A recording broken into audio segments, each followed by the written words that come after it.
Today I'll be making a Claymore tier list and we'll start with our 3-star options. You don't have to think too much about the weapons in the early phase of the games, but there are really good choices like Debate Club. Undebatable, the best 3-star Claymore of the game. Did you got the no? Debate Club, undebatable. C tier. Bloodstained is usable but worse than Debate Club. D tier. First Shadow, E tier. This weapon gives you very little attack bonus that makes it second useless. D tier. White Iron Greatsword. You don't need defense stat in early game and there is a lot better choice in mid game. E tier. Akomaru is a really good weapon for Claymore users dealing damage through their ult like Chonyon and Eula, but it's as useless for the other ones. But I won't be placing it below Debate Club. A tier. Blackcliff. I mean, this weapon is one of the best 4-star free-to-play Claymore, if not the best, but it's not much better than Akomaru, so I'll be placing it with the same place as Akomaru. A tier. Favonius Greatsword. Although there is not much Claymore needs to use this weapon due to most of them DPS or shielder, instead support works with their burst. It's still the best energy charge weapon for the supports. B tier.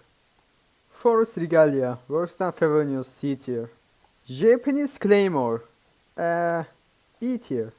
Lithic Blade is a Claymore that has a very specific condition. When you meet these conditions, it can be better than a 5-star weapon, but you usually don't your build team around your weapon. Luxurious Sea Lord has a pretty simple and useful passive. Thinking that it's an event weapon and if you do the event you have the R5 version, this is an easy A tier.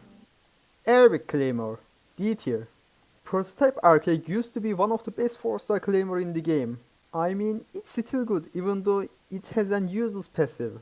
And don't forget it's a free-to-play weapon. B tier. Rain Slasher. No one uses this weapon. C tier. Royal Sword is the worst way to use your Star Glitters. C tier.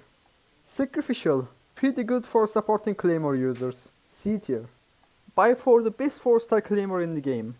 Can even compete with the 5-star weapons in the most cases. It's too bad you can't have it if you don't pay money to the game, but it doesn't change Serpent Spine is our first S tier weapon. Snow Tomb Star Silver. Not even good to use with physical damage characters because of the item's base attack. D tier. The Bell. The Bell tier. White Blind.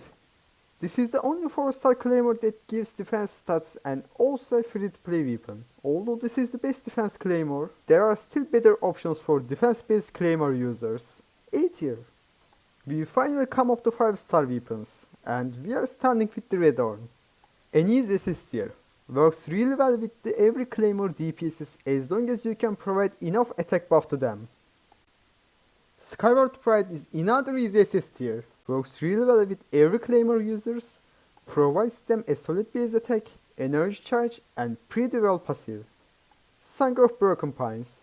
Even though it's awesome with Eula, I can't tell the same thing overall. Still works well as a statistic since it provides a really big base attack.